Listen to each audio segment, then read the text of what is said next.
umukiranutsi kugira umumaro mwinshi yasenganye umwete. Dore Eliya yari umuntu umeze nkatwe, asaba cyane ko imvura itagwa. Imvura imara imyaka 3 n'amezi 6 itagwa. Arongera arasenga, nuko ijuru rigusha imvura, ubutaka bumeza imyaka yabwo. Yakobo 5:16 haratubwiye ngo mwaturanire ibyaha byanyu kandi musabirane kugira ngo mukizwe. Gusenga k'umukiranutsi kugira umumaro mwinshi yasenganye umwete. Dore Eliya yari umuntu umeze nkatwe, asaba cyane ko imvura itagwa. Imvura imara imyaka 3 n'amezi 6 itagwa. Arongera arasenga, nuko ijuru rigusha imvura, ubutaka bumeza imyaka yabwo. Nagira ngo tuganire amagambo ane muri aya dusomye. Nashaka kubanza kuvuga ku nzitizi z'amasengesho, hanyuma mvuge uwo ugomba gusenga uri we, hanyuma mvuge ku mwete wo gusengana umwete, hanyuma ndavuga no ku mbuto z'amasengesho. Muri aya magambo dusomye, nagira mvuge Nehemiya yari umunyamasengesho. Uyu munsi nashaka kuvuga ku gusenga. Bibiliya yatubwiye ngo mwaturanire ibyaha byanyu kugira ngo musabirane kugira ngo mukizwe. Muri iki gihugu abantu barasenga. Ibyo byose ndahamya ko abakristo ni nka 85%. Ariko abantu hari ikintu bibagirwa ko gusenga bigira inzitizi cyangwa se bigira imbogamizi. Umuntu agasenga ariko gusenga kutarimo kwihana. Bibiliya yatubwiye ngo mwaturanire ibyaha byanyu. Ijambo rya mbere tugiye kuganira n'iryo. Gusenga watuye ibyaha bituma isengesho ritagira inzitizi. Ariko iyo usenga uri umunyabyaha, amasengesho yawe aba ari ikizira, ntabwo Imana ishobora kuyumva. Bene abo masengesho Imana yita urusaku. Amasengesho ameze atyo ntashobora kugufasha, ntashobora kugera ku Mana. None mu by'ukuri gusenga kutakubujije kwiba, gusenga kutakubujije gusambana, gusenga kutakubujije kwangana, gusenga kutatumye ushobora gusaba imbabazi uwo wahemukiye, amasengesho ataguhinduye kugeza ubwo wabasha kubabarira uwaguhemukiye, urumva udakwiye gukuraho inzitizi cyangwa se imbogamizi. Bibiliya yatubwiye ngo mwaturanire ibyaha byanyu kugira ngo musabirane. Iyo abantu basenga batihana, ni ukuvuga ko amasengesho yabo nta kintu ashobora kubafasha. Muri iki gihugu abantu barasenga. Bamwe basenga iminsi 40, abandi 21, abandi 7, 3, umunsi umwe, amasaha bagasenga yo kuzenguruka mu muhanda, abandi bagasengera n'ahatemewe n'ahadashobotse. Umuntu akigomwa akinjira ahantu hakomeye agiye gusenga. Ariko ikibazo, dusenga twihanye. Nk'umushumba numva nshaka kubabwira akantu kababaje. Uzi ko abantu basenga ariko badahinduka? Uzi ko abantu basenga bakagumana ibyaha? Bibiliya yatubwiye ngo imbere yo gusenga banze mwaturanire ibyaha byanyu kugira ngo musabirane. Yesu yigeze avuga ku gusenga, aravuga ngo nujyana ituro ryawe, nujya gusenga ukibuka ko ari ikintu upfa na mugenzi wawe, banza urisigaho ugeze mu nzira, usubire inyuma wikiranure, hanyuma ubone kujya gusenga wakuyeho inzitizi. Amasengesho amenshi impamvu Imana itayasubiza nuko aba afite inzitizi. Hari inzitizi zo gusenga, ntabwo twakwirirwa tuzirondora. Ariko gusenga kwakagombye kubanza guhindura ubuzima bwacu, kukatwigisha kwihana no kwezwa. Kuko gusenga kuvanze n'ibyaha, uko gusenga kuba ari induru mu matwi y'Imana. Ntabwo Imana ishobora kumva amasengesho ameze atyo. Ikintu kibabaje rero nuko abantu basenga cyane ariko batihanye.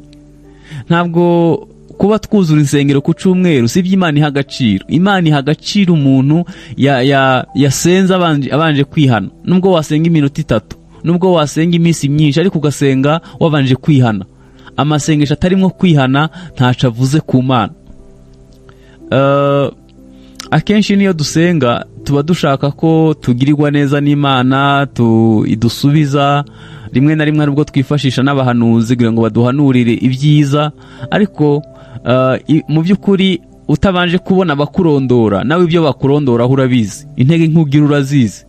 Izo ntege nke nizo ukwiye gusabira Imana imbabazi. Izo ntege nke nizo ukwiye kwihana. Bibiliya tubwiye ngo imbere yo gusenga mwaturanire ibyaha byanyu musabirane kugira ngo mukizwe. Muri iki gihe abantu nubwo bashatura ibyaha bitewe n'impamvu ntamenya, bamwe bavuga ngo iyo baturiye abantu barabivuga bagahitamo kubigira ibanga, abandi bakavuga ko nta muntu bafitiye icyizere bakwaturira, kuzageza igihe umuntu ajya mu masengesho yarakuyemo inda atarigeze yarasambanye, yarangiza agakuramwo n'inda, agasenga amasengesho y'iminsi 3, 7, 21, 40 kandi afite amaraso ku biganza bye yarishe akana. Kuzageza igihe umugabo waba afite abagore barenze umwe ariko akajya mu masengesho y'iminsi myinshi, akazategereza ko bamurondora, akazategereza ko Imana imuha umugisha kandi mu by'ukuri afite ibintu asenga natigeze yihana. Abantu bagakorana umurimo w'Imana ibyaha bikomeye, ababeshera abandi, abagambanira abandi ngo babasimbure mu myanya ku ntebe bicayeho kandi ari abakozi b'Imana, abantu birirwa basebanya, abantu bafata iya mbere mu kwangana, abantu bananiwe kubabarira, abantu bananiwe gusaba imbabazi z'ibyo bakoreye abandi, abantu bagahitamo gusenga cyane, umuntu akagwa mu cyaha c'ubusambanyi yenda kugira ngo yihane, agahitamo gusenga amasengesho y'iminsi 3. Ibyo bikaba ari byo bimworohera. Mu by'ukuri gusenga kutarimo kwihana ntaco kuvuze. Nagira ngo mbibutse ko amasengesho adakuraho ibyaha, icyaha gikugwaho n'amaraso ya Yesu, gikugwaho no kucihana no kucatura. Niyo mpamvu Imana yaduhaye abakozi b'Imana kugira ngo twature ibyaha. Reka nkubwize ukuri, nubwo wasenga 40, nubwo wasenga 21, nubwo wakwiyiriza, nubwo wakwitanga ngo utwikwe, nta kintu byahindura uramutse usenga utihana. Nta kintu byakumarira uramutse usenze utihana. Amasengesho agira umumaro iyo umuntu asenze ariko abanje kwihana. Ayo masengesho ni Imana yumva, ayo masengesho niyo agira umumaro ku Mana. Amasengesho atarimo kwihana ntaco ashobora kugufasha mu birebana no kwezwa. Mika ibice 6 umurongo wa 6 hatangiye igisubizo neza ku bantu basenga batihanye, ko amasengesho yabo n'ibitambo byabo ataco bishobora kubafasha. Hari abandi bantu akora ibyaha agahita aza gutura menshi, cyangwa se akagerageza ukuntu aba inshuti ya pasiteri, akagerageza ukuntu amara iminsi yitwara neza kugira ngo arebe ko yababarirwa ibyaha. Ntabwo ibyaha bikugwaho niyo mpamvu. Nubwo wagura ibyuma by'amakorale byose byo mu Rwanda, nubwo watwubakira insengero zose zo muri iki gihugu, ariko utihanye icyaha cawe ntabwo cyakugwaho nuko watanze ibitambo byinshi. Nubwo wakubakira imfubyi n'abapfakazi bo muri iki gihugu ukabagurira n'imyenda n'ibiryo, ntabwo byakuraho icyaha cawe. Nubwo wakubaka insengero akaba ari wo umuntu wa mbere witanga ugafasha abakene bose bo muri iki gihugu, ntabwo Imana yakuraho icyaha cawe kubw'ibyo watanze. Icyaha gikugwaho n'amaraso ya Yesu no kucihana. Bibiliya yatubwiye ngo mwaturanire ibyaha byanyu musabirane kugira ngo mukizwe. Mika 6 umurongo wa 6 hatanga igisubizo ku bantu basenga batihanye. Haravuga ngo mbese nditwara ku Uwiteka ngapfukamira Imana isumba byose nyiturike, nayitwaraho njyanye ibitambo byoswa n'inyana zimaze umwaka? Aho Uwiteka yakwemera amapfizi y'intama 1000 cyangwa imigezi y'amavuta ya elayi inzovu? Ese natanga imfura yanjye ku gicumuro cyanjye, imbuto y'umubiri wanjye nkayihonga ku cyaha c'ubugingo bwanjye? Hepfo akavuga ngo yewe mwana w'umuntu, ko yakweretse iciza icyo ari cyo. Ico Uwiteka gushakaho ni iki? Ni ugukora ibyo gukiranuka no gukunda kubabarira no kugendana n'Imana yawe wicisha bugufi. Hano Mika yahanuye amagambo akomeye, aravuga ngo ni iki cyatuma Imana inyemera? Amasengesho yanjye Imana yayemera ite? Napfukamira Uwiteka Imana isumba byose nyituye iki? Ni iki nayiha mu cyimbo cy'icyaha cyanjye ikanyemera? Bibiliya tubwiye ngo nayitwaraho njyanye ibitambo byoswa n'inyana zimaze umwaka. Mu yandi magambo, natanga amaturo menshi kugira ngo Imana inyemere? Nakubaka insengero zose? Nafasha abakene bose kugira ngo Imana inyemere? Bibiliya yatubwiye ngo aho Uwiteka yakwemera amapfizi y'intama 1000. Amapfizi usibye ko nta n'ibyo ufite, ariko nubwo watanga amapfizi y'intama 1000 ntabwo Imana yakwemera. Cyangwa imigezi y'amavuta ya elayi inzovu? Nubwo wafata imigezi nka Nyabarongo y'amavuta ya elayi, amavuta ya elayi n'amavuta ahenda cyane, natanga imfura yanjye ku gicumuro cyanjye, imbuto y'umubiri wanjye nkayihongera ku cyaha c'ubugingo bwanjye? nubwo wakwitanga kugira ngo utwikwe, ntabwo Imana yakwemera ku cyaha cyawe. Icyaha gikugwaho n'amaraso ya Yesu, ntabwo gikugwaho no gusenga cyane n'amaturo menshi. Ntabwo icyaha gikugwaho. Ibyo ni byiza kubikora, ariko wabanje kwihana. Ni byiza kubikora wabanje gukuraho icyaha cyawe. Abantu rero bahisemo gufata ibyaha babigira ubwiru, barabibika, bahitamwo gusenga batihanye. Ariko icyaha kitihanywe Imana ntikibabarira. Urugero naguha, birashoboka ko wakoze ibyaha by'ubusambanyi yenda na fiancé wawe, mukiri muri fiançailles, nubwo mwavyara inshuro 10, nubwo mwakuzukuruza, niba mutarabyihanye biracari imbere y'Imana. Umugabo umwe yakoze icyaha cy'ubusambanyi ari mu giturage, ahita avayo ajya mu mujyi. Hashira imyaka 10 aracuruza, arakira, akora imirimo y'Imana ikomeye mu rusengero, baranamuzamura mu ntera. Nyuma y'imyaka 10 Imana iramubwira ngo nasubire iwabo. Agiye iwabo ngo arangije inyuma ahantu mu rutoki inyuma y'iwabo ngo hari mwibuye. Imana yamaza ngo iribuye ntiwarisize hano, atiye ntiyashize imyaka 10, atiye hari akantu ubona kavungutseho yashari kwa kundi. Imana yamubwira ngo niko n'icyacu ubusambanyi wakoze gihora imbere yanjye. Abantu bakora ibyaha bikomeye bakabisengana, bakabihimbazanya, bakaramya, bakabijyana ingaburo ryera, bakabitangana ingaburo ryera, bakaba abashumba, bakaba abaposo n'ababishopu, bagakora imirimo ikomeye cyane mu bwami bw'Imana, ariko bafite ibyaha bitigeze byihanwa. Kuzageza igihe abantu bagira imitima ikomeye, kuzageza igihe bumva nta mutima ukibacira urubanza. Kandi koko iyo umuntu akomeje gusengana ibyaha akaba umunyabyaha ari mu rusengero, biragera igihe umutima uhana ugapfa. Bikazagera igihe aba nta kikimutangira, akaba ari aho nyene yarasezeye ku bugingo buhoraho. Ariko wowe uri uranyumva unkurikiye, ukaba ugishaka gukizwa no kujya mu ijuru, ihane. Ntabwo icyaha gikugwaho no kwitwa izina riremereye, kwitwa aposo, bishopu, na revera, na pastoro, n'umuramyi, n'umudiakoni, n'imyaka umaze mu rusengero ntibikuraho icyaha. Icyaha gikugwaho n'amaraso ya Kristo Yesu. Ihane ukureho icyaha, Imana ikubabarire. Imana izakwemera kubw'amaraso ya Kristo Yesu. Nicyo kintu cyonyine cyatuma Imana ikwemera. Bibiliya tubwiye ngo mwaturanira ibyaha byanyu kugira ngo musabirane. Birashoboka ko wabuze aho waturira. Birashoboka ko hari ubwo umuntu agwa mu cyaha akagira nk'ibyago, agakora icyaha ari umudamu yubatse, agatekereza ko navyaturira umugabo urugo ruzasenyuka, agatekereza ko nagira uwo bibwira bazabivuga bikagera ku mugabo we, agahitamo kubana n'uwo muzigo w'icyaha, akawugendana imyaka, akabijyana ingaburo ryera, akabiririmbana muri korale, agatanga icya 10 n'amaturo, agakora ibintu mirimo, ariko afite ikintu kiremereye yabuze uwabwira. Ihane nibwo Imana izakubabarira. Shaka umukozi w'Imana w'umunyewanga umwaturire, Imana ikubabarire kugira ngo ukire umuzigo w'icyaha, kuko impanda itaravuga ushobora gupfa ukabura ubugingo buhoraho, kandi ntuzigera ugira amahoro mu mutima na rimwe uramutse utihanye. Hari abandi bagabo baca inyuma abagore babo, akazabura umuntu abyaturira, akazabura umuntu abibwira, akazajya agenda n'uwo muzigo w'icyaha muri we, yarabuze uwo yaturira kuko atinya ko byazajya hanze. Ariko ihane, Imana ikubabarire, ukire urubanza. Hari abandi bageze ku myanya mu buryo bubi bagambaniye abandi, akabeshera umuntu, akamuremera ibintu bitabayeho kugira ngo amusimbure ku mwanya we. Nizo nduru zirwa zivuga mu matorero. Uwo muntu akaba azi ko yicaye mu mwanya mu buryo bubi. Nawe ihane, Imana ikubabarire, ukorera Imana udafite umutima ugucira urubanza. Hari abandi babonye akazi babanje kugasambanira, akaba yaratanze ruswa y'igitsina kugira ngo abone akazi.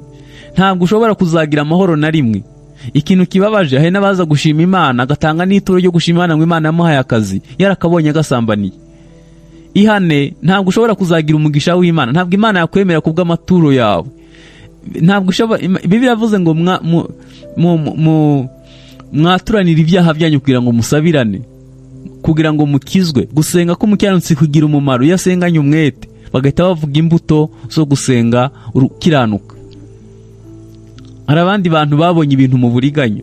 Umuntu akajya imisoro ya leta, agakora fagitire z'impimbano kugira ngo acuruze yunguke, yarangiza agahita yubaka inzu, akagura imodoka, abera bashonje ati abandi Imana irabasubiza, wamenye yarasubijwe n'Imana yahe? Ni gute umuntu yishimira kugendera muri kaburimbo kandi yanyereza imisoro ya leta? Ni gute umuntu yishimira kuba mu gihugu gifite umutekano kandi imisoro ya leta yinyereza? Ni gute wishimira kuba mu gihugu kirimo amashanyarazi kandi waranyereje imisoro? Nabyo ni icyaha kujya imisoro y'abandi. Ibya Kaisari bihabwa Kaisari, iby'Imana bigahabwa Imana. Ibyo bintu byose ni icyaha. Ntabwo wabikora. Ushobora kunguka ariko umutima ukazahora ugucira urubanza. Ushobora kugera ku byo wifuza ariko umutima ukazaba ntuzaguhwemera, ukazahora ukubwira ngo uri umunyabyaha. Birashoboka ko umwanya uriho wawugezeho mu buryo budasobanutse, hari ukuntu banje kunyura mu nzira zidasobanutse. Hari n'abandi bagenda bakaka viza bakayibaha ku manywa, tukabaherekeza ku kibuga bagenda, yagera agahita yidekara nk'impunzi ya politiki akabeshera igihugu, akavuga ko yasize benda nko kumuca umutwe, nta muntu yaramuzi, yabagaho neza nk'abandi bose, nta kibazo afite. Akaramira agashaka ibishimbo by'umunsi umwe ariko agatakaza icy'ingenzi. Nabyo ni icyaha. Ntabwo wabisengana. Nubwo hadusaba abakozi b'Imana benshi borohereza abantu, ngewe ntabwo nshaka kukorohereza ko muri uyu mwanya unteze amatwi. Ihane, Imana ikubabarire. Icyaha cyose kitihanywe Imana ntikibabarira. Icyakora iyo wihanye Imana irakubabarira ako kanya, ariko utihanye Imana ntabwo yakubabarira. Ntabwo waba ubesha ibinyoma bitabarika ngo Imana ngukunde ubeho uzabona ubugingo buhoraho. Esawu niko yabigenze. Esawu yavuye guhiga, yarashonje, asanga uwo bavukana ahishije ibishimbo bitukura. Nta nubwo byari ibishimbo nk'ibyo tuzi Rwanda, yari rantiye twa dushimbo tw'abakanada bayimpunzi, niko zindi Bibiliya zivuga. Arangije amubwira ati mpibishimbo ndashonje meze nabi, nta nico nafashe aho nagiye guhiga. Aramubwira ati kugira ngo nguhe ibishimbo urabanza undahire ko ari ngeza nzatwara umugisha wawe, ko ari ngewe mukuru. Umugisha wahabwa umwana w'imfura, niwe yahabwaga umurage yasimbura se. Amanika ukuboko aravuga ati ngewe Esawu mbitekerejeho neza ntasaze, ngurishije kuba mukuru kwanjye, umurage wanjye ngurishije ibishimbo by'ijoro rimwe. Arangije amuha ibishimbo arajya, atakaza icy'ingenzi. Bibiliya iravuga ngo ikindi gihe yashatse uwo murage, ngo yawushatse arira ariko ntiyabashije kuwuhabwa. Ubugingo urimo gutakaza, ubugingo urimo gupfusha ubusa, hari ikindi gihe uzabushaka utazongera kububona. Birashoboka ko wazanakizwa ariko ukazazana inkovu z'ibyaha bikazahora bigucisha bugufi. Ingaruka z'ibyaha zikazahora zigucisha bugufi. Naje kugutangira, rekeraho, hagararira aho ngaho, hagararira aho ugeze. Imana igufitiye imbabazi n'urukundo rwinshi. Abantu barasenga ariko basengana ibyaha. Mu by'ukuri nubwo twuzura insengero ku cyumweru, ariko abantu basengana ibyaha bitigeze byihanwa. Umuntu akabisengana, akabiririmbana, akabijyana ingaburo ryera, akabibwirizanya, agakora imirimo yose ariko atihanye. Ngo ufitiye inkuru nziza, Imana irababarira, ifite gahunda nziza yo kukubabarira. Bibiliya tubwiye ngo mwihane mwaturanira ibyaha byanyu. Inzira ni imwe, nta nubwo ari ukwisengera. Numvishe ngo abahungu n'abakobwa ngo bajya basambana, ngo barangiza ngo bagahita ngo basengerana, bakavuga ngo bana ngo dusengerane ngo dukoze nabi, aribo barangije gusambana. Umuntu yasengera undi gutane wari umunyabyaha. Niwe murangije gukorana icyaha hanyuma musabirane, musengerane.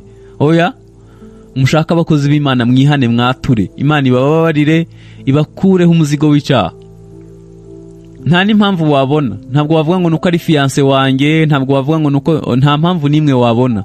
Kwihana niko gukuraho icyaha gusa. Mwaturanira ibyaha byanyu kugira ngo musabirane. Bibiliya yatubwiye ngo gusenga k'umukiranutsi, iyo ni ijambo rya kabiri. Amasengesho Imana yemera n'amasengesho y'umukiranutsi. Niba hari ikintu cyoroha, nta kintu cyoroha nko gukiranuka. Gukiranuka biroroha iyo umuntu aramutse yafashe gahunda yo kuba umukiranutsi, akaba ari wo mugambi yafashe kugira ngo akiranuke. Gukiranuka biroroha, nta kintu cyoroshe nko gukiranuka. Indirimbo y'120 mu gushimisha ivuga uko umuntu akiranuka bigashoboka. Abakoresha indirimbo z'abarokore indirimbo y'120 ivuga uko umuntu akiranuka bigashoboka. Iravuga ngo mwijuru imbere y'Imana mfite umuntu mvugira, ni umukuru w'abatambyi kandi yitwa Rukundo, mpamya yuko izina ryanjye riri mu mutima we, ubwo mvugira nta mwanzi wamunyirukanaho. Satani yanyibukije gukiranirwa kwanjye, ashaka kunyihebesha, njya ntumbira mu ijuru, ndeba y'umukiza wanjye wabinkuyeho rwose, kera yarampongereye nuko sinzarimbuka. Icya gatatu baravuga ngo Uwiteka mucamanza yambonyeho amaraso, ntancira urubanza rubi, anyita ukiranutse, yaranshunguye ngo mbuwe, niko kunyishingira, kuko adapfa singipfuye, jye na Yesu turumwe.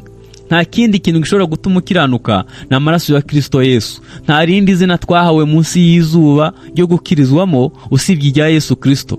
Yesu niwe utuma dukiranuka. Yesu niwe uduha imbaraga zo kubabarirwa. Amaraso ya Yesu akuraho ibyaha byacu.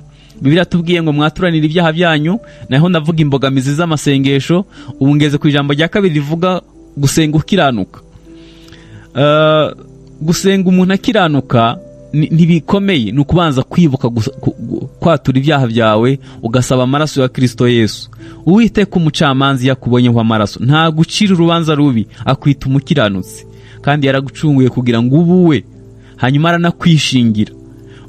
Yesu kuko adapfa, nawe ntabwo uzapfa. Mwe na Yesu muhita muba umwe. Yesu ari mu rusengero imbere ya Data wa twese adutambira ibitambo. Iyo umuntu yemeye kwihana ibyaha no kubyatura, Imana imufata nk'umukiranutsi. Ntutegereze ko hari imirimo wakora yatuma ukiranuka. Gukiranuka tubiheshwa n'amaraso ya Kristo Yesu, hanyuma tugakorera ingororano, tugakora imirimo izatuma tugororerwa mu bwami, ariko twabanje gukiranuka kubw'amaraso ya Kristo Yesu. Gusenga k'umukiranutsi, amasengesho Imana yemera ni amasengesho y'umukiranutsi. Andi masengesho yose Imana yita urusaku. Ayo masengesho ntabwo ashobora kugera mu matwi y'Imana, bitewe n'uko isengesho Imana yumva ni iry'umukiranutsi. Abo bantu Imana ibarinda nk'imbone y'ijisho, yabaciye mu biganza nk'imanzi. Abo bantu Imana ibitaho. Abo n'abantu Imana iha agaciro. Iyo batatse Imana iratabara. Umuntu mwegeze kuduha akagero, aratubwira ngo inkoko iyo uyitunze uyigaburira, igaturaga amagi yayo ikabona abashwi, rimwe ukazibesha ugakandagira umushwi w'inkoko, ihitiza yarakaye ikazana inzara ije kugukuramwo amaso, ikakubwira ngo ibigori wampaga ubyihorere, naho wanjyamisha simpashaka, ariko ntukankandagirire umwana. Niba inkoko itabara abana bayo, wewe nutaka uri umukiranutsi, Imana izareka kukumva. Niba Yesu akurebaho amaraso ye, Imana izakurangarana, izagutabara. Gusenga k'umukiranutsi kugira umumaro. Iyo umuntu asenze akiranuka bigira umumaro mwinshi. Bibiliya yuzuye abantu ntashaka kuvugaho, benshi cyane basenze bakiranutse, Imana iratabara. Twavuga nka Danieli yasenze ari umukiranutsi, baramugambanira, ariko yari umukiranutsi. Asenga gatatu ku munsi kugira ngo batabyitiranya, akingura n'amadirisha areba Yerusalemu, akomeza gusenga. Igihano cyari kimwe, umuntu yanze gusenga umwami bagomba kumujyana mu ntare. Intare barazisonzesheje, bamujyana yari umukiranutsi. Bagerayo basanga ngo Imana yitangiye imbere, marayika w'Imana. Iyo bavuga marayika w'Imana mu isezerano rya kera yari Yesu Kristo, ngo basanga ahagaze mu ntare. Danieli barafundikira, Danieli arara ijoro ryose. Mu gitondo ngo umwami yaraye adasinziriye, ngo aza ku mwobo w'intare, aravuga ngo Danieli mugaragu w'Imana, Imana yawe wiringiye yabashije kugukiza. Danieli aravuga ngo yego mwami, kuko nta cyaha nagukoreye, kandi n'imbere y'Imana nari umukiranutsi. Niyo mpamvu Imana yohereje marayika wayo agafunga iminwa y'intare. Barangije umwami arategeka ngo bamukurayo, asezera kuri Yesu, arangije bamukurayo. Baravuga toya, zari zimaze iminsi zihaze, niyo mpamvu zitamuri. Umwami aravuga ati biroroshe, nibabakorereho igerageza namwe. Barangije ngo babamanurayo n'abana babo n'imiryango yabo. Bibiliya iravuga ngo zibamenagurana n'amagufa yabo bataragira no hasi mu mwobo. Gusenga k'umukiranutsi kugira umumaro. Gusenga k'umukiranutsi kugira umumaro. Ntitwavuga Esteri. Abayuda baraguzwe kugira ngo bicwe, Amani yatanze amafaranga mu bubiko bw'umwami, atanga amafaranga kugira ngo bicishe abayuda, bahereye kuri Moridekayi yabaga ku irembo ari umuzamu kuko yanze kumuramya. Bibiliya iravuga ngo Esiteri ategura amasengesho y'iminsi 3 mu gihugu hose, abantu barasenga, aho abayuda bose bari biyiriza ubusa. Agiye kureba umwami mu cyimbo cyo kumwica, mutunga inkoni ya zahabu. Byarangiye Moridekayi yazamuwe aba minisitiri w'intebe, asimbura umwanzi we umwe yatotezaga abayuda. Birangije Esiteri yari umwamikazi, igihugu cyose ngo bagira umudendezo, ibyari urupfu bihinduka ubuzima. Gusenga umuntu ari umukiranutsi bigira umumaro mwinshi. Amasengesho Imana yumva ni amasengesho y'abakiranutsi. Gusenga kugira umumaro iyo umuntu asenganye umwete. Navuze ku mbogamizi z'amasengesho cyangwa inzitizi z'amasengesho, naho ndavuga gusenga uri umukiranutsi. Nababwiye ko gukiranuka bidakomeye. Uwiteka mucamanzi yakubonyeho amaraso, nta gucira urubanza rubi, witwa umukiranutsi. Umunsi uzahaguruka ukihana icyaha cyawe ukacatura, ako kanya Imana izakubara nk'umukiranutsi. Ako kanya Imana izahita igukuraho icyaha cyawe. Ariko nugira umutima unangiye, ugahitamwo kubika ibyaha mu mutima, ukabigendana bikaba ubuzima bwawe, Imana izagikubara nk'ukiranirwa. Ariko igihe cyose uzasenga ukiranutse, Imana izakubara nk'umukiranutsi. Ntabwo bikomeye, nta mirimo wakora kugira ngo Imana ikubare nk'umukiranutsi. Imana izakwita umukiranutsi kubw'amaraso ya Kristo Yesu. Kandi nicyo cyatumye Yesu aza. Yesu Bibiliya tubwiye ngo ni umuvugizi wacu. Mu ijuru imbere y'Imana afite umuntu umvugira, ni umukuru w'abatambyi kandi yitwa Rukundo. Dufite abavugizi, abandi batuvugira benshi, ariko mu ijuru imbere y'Imana hari umuntu ukuvugira, uvuga ibyawe ku manywa na nijoro, kandi ni umutambyi. Iyo bavuze ngo ni umutambyi, uri kuvuga ngo amaraso ye, Yesu yabaye umutambyi, aba n'igitambo. Igitambo niwe yitambye, amaraso ye niyo adukuraho ibyaha. Ikintu kinejeje yitwa Rukundo. Aragukunda, nubwo wakoze bya bindi arashaka gukunda, nubwo wamuhemuka inshuro nyinshi arashaka gukunda, na bya bindi waguyemo arashaka gukunda. Ntashobora kukureka na rimwe. Yitwa Rukundo. Umuntu umwe yaguye mu cyaha cy'ubusambanyi, noneho ngo bari baramwigishije ko Imana yicana iyo umuntu akoze icyo cyaha, Imana ihita imwica. Ngo aragenda ajyama mu buriri ategereje ko umwuka ushira, arakomeza arahumiriza ategereza kwapfa.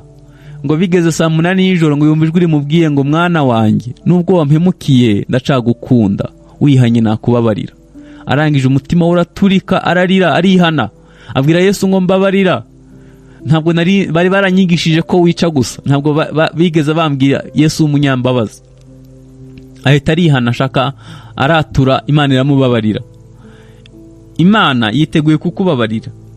Yesu yitwa Rukundo. Nubwo wamuhemuka inshuro nyinshi, yitwa Rukundo. Ntabwo ari inshuro biguyemo, ntabwo ari inshuro umaze kubikora, yitwa Rukundo. Afite umugambi mwiza wo kukubabarira, afite umugambi mwiza wo kukweza, afite umugambi mwiza wo kugukuraho bya bindi, afite umugambi mwiza wo kukubohora, yitwa Rukundo. Hanyuma nyuma yo kwihana no kubabarirwa, yaravuze ngo mpamye yuko izina ryanjye riri mu mutima we, ubwo mvugira nta mwanzi wamunyirukanaho. Satani hari ubwo akagerageza kuzana ibyaha bya kera, akagerageza no kugushinja amakosa yawe, ariko igihe cyose wihanye watuye, kuko ibiri ngombwa kwatura ni ukugira ngo ubone umuhamya. Satani naza kukwishima hejuru akubwira ngo uri umunyabyaha, akakubwira ngo ntiwababariye, ujye umubwira ngo hoya narihanye, mfite n'umugabo wo guhamya, hari umunsi umwe nihanye ibyaha byanjye ndabyatura, Imana irambabarira. Hari inyigisho z'ubuyobe zihari muri iki gihe zivuga ko hari ubuntu busaga, iyo umuntu yakijijwe nubwo yasambana, kica, kabesha, ibyaha Imana yarangije kubibabarira, yabibabariye rimwe gusa.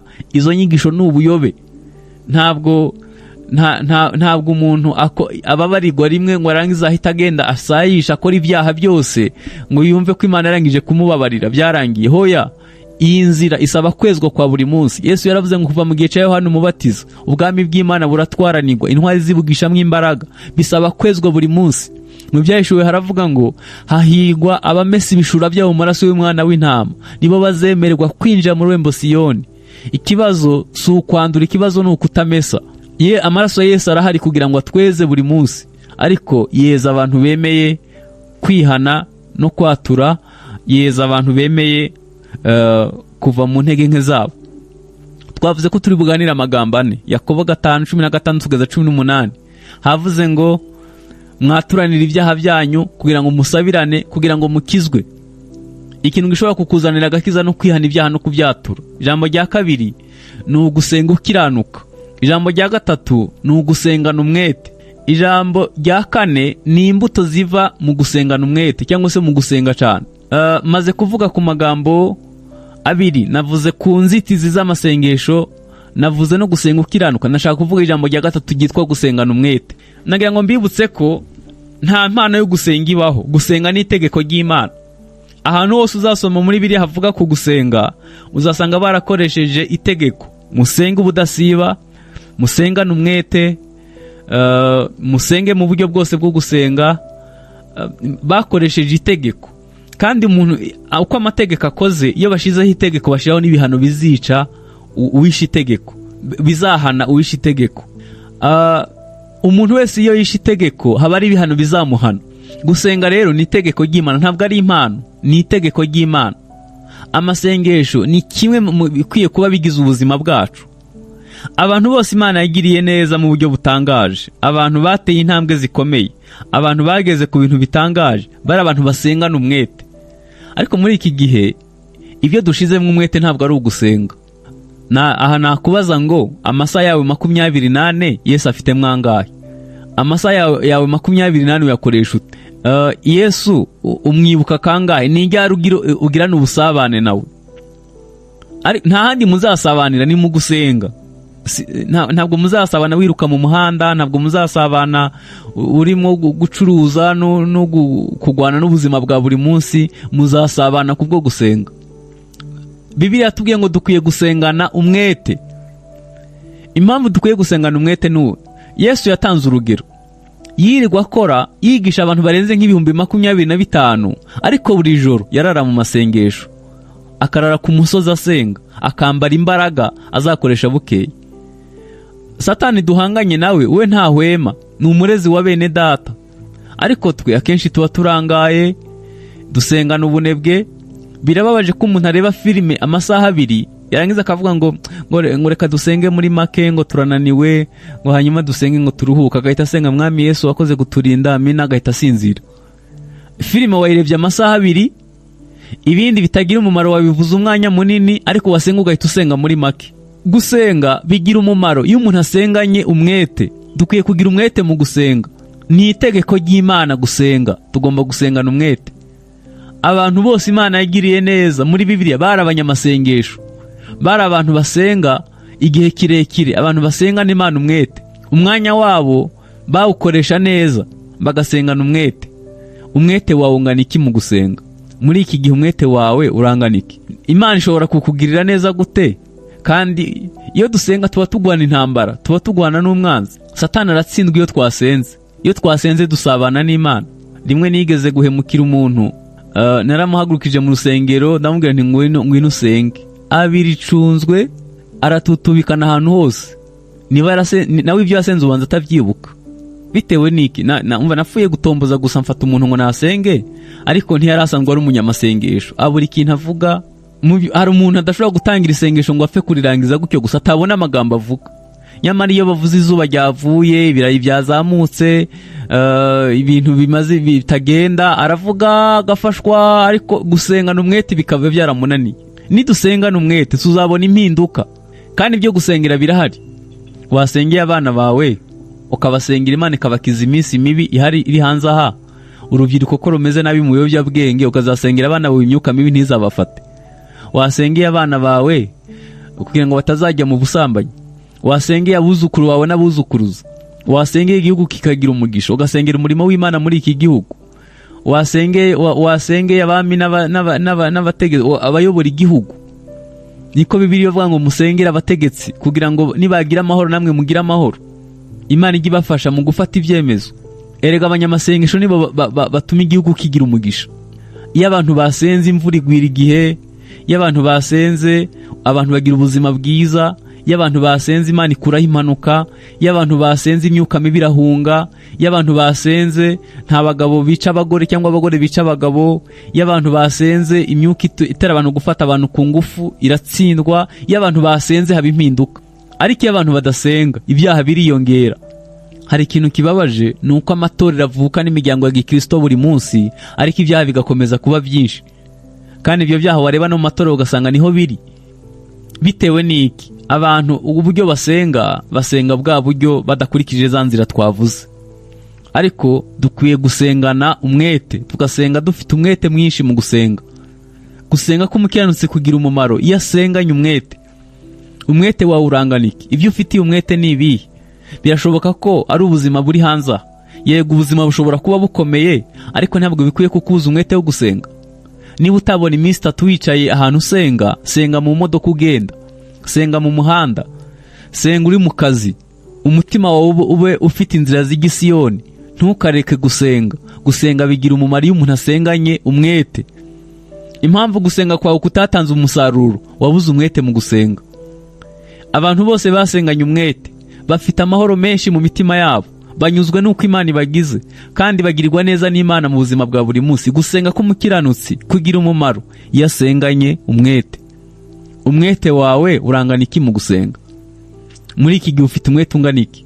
Wacitse intege? Ibyaguciye intege ntabwo mbizi. Birashoboka ko wenda watinze gusubizwa.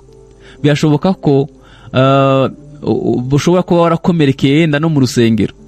Birashoboka ko ibyatumye ucika intege uko wabyifuzaga siko byagenze. Umwete urashira. Ariko gusenga k'umukiranutsi kugira umumaro iyo umuntu asenganye umwete. Niko kugira umumaro. Impamvu gusenga bitadufitiye umumaro nuko habuze umwete wo gusenga. Niyo mpamvu ubusabane bwacu n'Imana ari buke.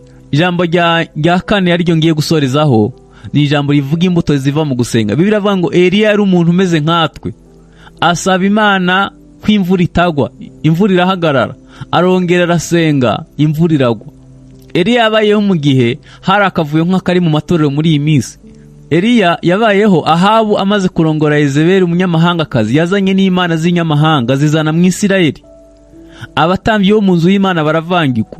Ngiyo bashaka gusenga, ngiyo bashaka ko imvura igwa, basenga imana za Yezebeli. Iyo bashaka gutsinda intambara bagasenga imana yo mu ijuru, ariyo mana ya Ahabu. Eliya areba urwo ruvange, areba ukuntu abantu bavangiwe, areba ukuntu abantu bavanga ibintu. Mu by'ukuri umukozi w'Imana, umutambyi, umukristo yakagombye kugaragaza ubukristo ahantu hose ari.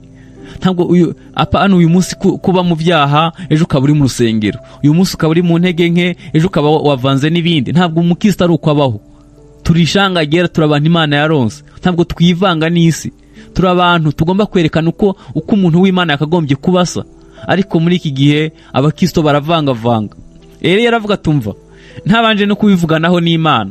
Reka nze mpagarike imvura, muzamenya ko imana za Yezebeli zidatanga imvura. Ahita arayihagarika, Imana yamushigikira. Hashira imyaka 3 n'amezi 6 imvura itaguye, kubera gusenga k'umuntu usengana umwete w'umukiranutsi. Ikindi gihe ajya kwiyereka Ahabu, abantu barashonje, ibintu bimeze nabi. Ahabu avuga ati ni uteje akaga Isirayeli. Aravuga ati ntabwo ari nge, ni ubusambanyi busigaye buri mu bwami bwawe. Aramubwira ati tuzamuke ku musozi wa Karumeli, uzane kandi ngo umwami yari afite abahanuzi bamuhanurira ibinyoma 850. Miriko bavuga ngo Imana iguhaye umugisha, ikujyanye i Burayi, iguhaye visa ya Amerika, igutuje Nyarutarama, Imana yakuzamuye mu ntera. Imana ikuzamura mu ntera ntigukize ubusambanyi? Iyi Imana ikuzamura mu ntera ntigukize kubesha?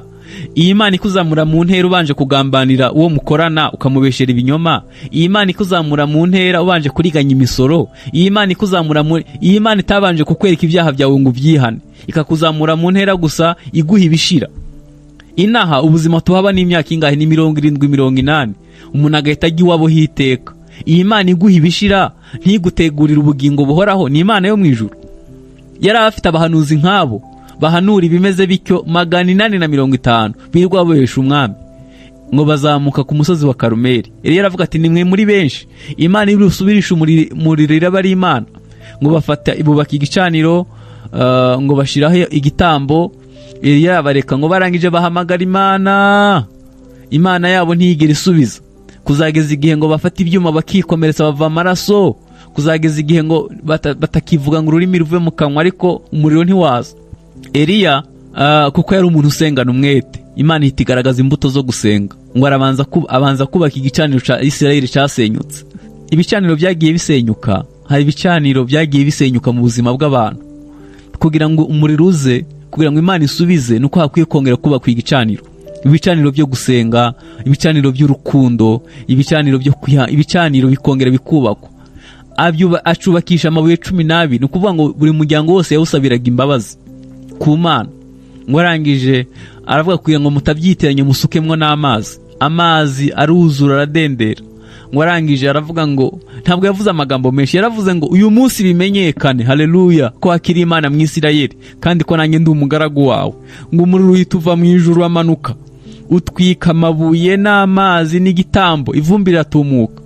Uhereye ku mwami Ahabu n'ababahanuzi b'ibinyoma bose ngo baca bugufi barunama. Eliya aravuga ati abahanuzi bose mubafate mubicisha inkota, babesha umwami batuma Isirayeli igwirirwa n'igihugu, Isirayeli igwirirwa n'akaga.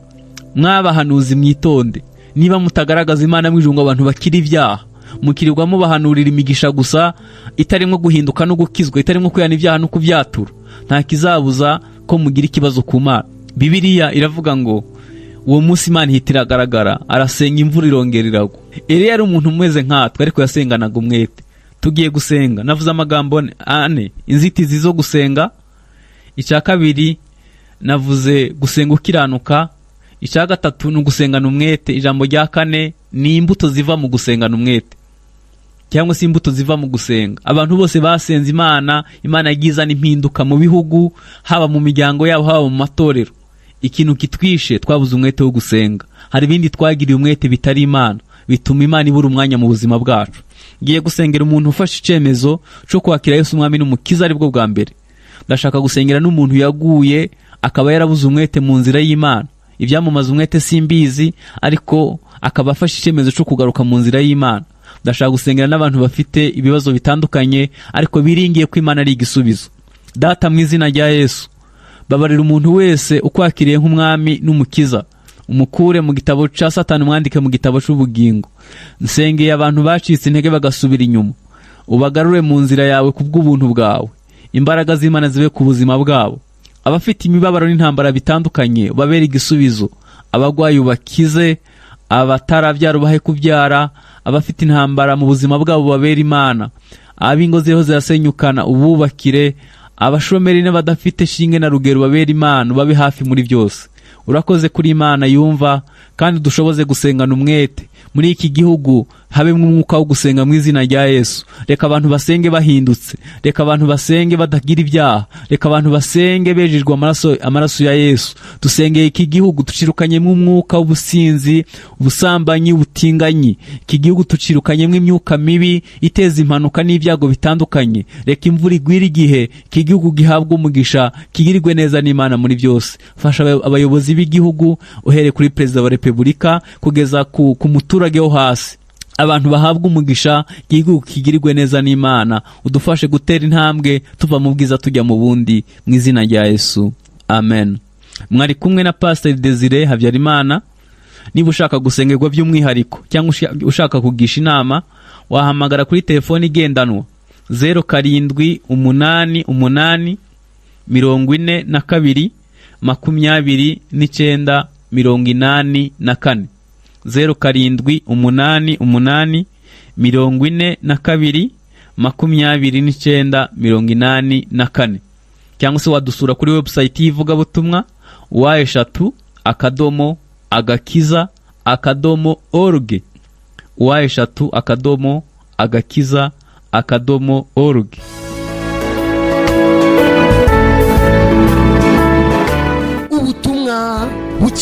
Ubutumwa bukiza ni ikiganiro mutegurirwa n'urubuga rw'ivugabutumwa wa3agakiza.org. Intego yacu nkuru ni ukubwiriza ubutumwa bwiza mu mahanga yose, kuko ariyo nshingano nkuru Yesu yadusigiye, nk'uko tubisanga muri Matayo igice cya 28 umurongo wa 19 kugeza ku wa 20. Dukora amahugurwa y'ibyiciro byose: abakozi b'Imana, abubatsi ingo, urubyiruko, abikorera, ibigo by'amashuri, abakozi ba leta, abakristo bagiye mu mahanga n'abanyeshuri bagiye gukomereza y'amasomo. Tubaha inyigisho z'ubumisiyoneri, dutanga amahugurwa y'isanamitima, ubumwe n'ubwiyunge. Dukangurira amatorero ya gikristo gushyira mu bikorwa inshingano nkuru yo kujyana ubutumwa bwiza kugera ku mpera y'isi. Dukora ibiterane byagutse by'ivugabutumwa ku bufatanye n'amatorero ya gikristo, tugasengera n'ibyifuzo by'abantu batugana ku buntu. Dukorera Sonatibe ku muhanda ujya Saint Joseph mu nyubako ya Camille House. Ku bindi bisobanuro mwaduhamagara cyangwa mukatwandikira kuri WhatsApp mukoresheje nimero 0788422984. Mushobora no kudusura kuri page yacu ya Facebook ariyo agakiza.org. Ubutumwa bukiza, kira ubu umusemburo wo gukira kw'abandi.